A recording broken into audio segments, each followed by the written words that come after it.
love opening Kinder Surprise so much. Let's do it with me.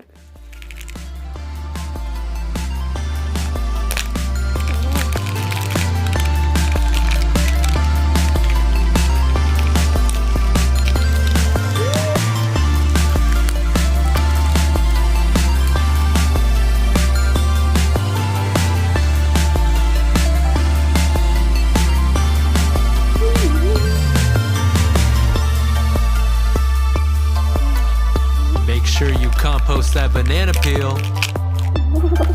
You don't want someone to slip on it, do you?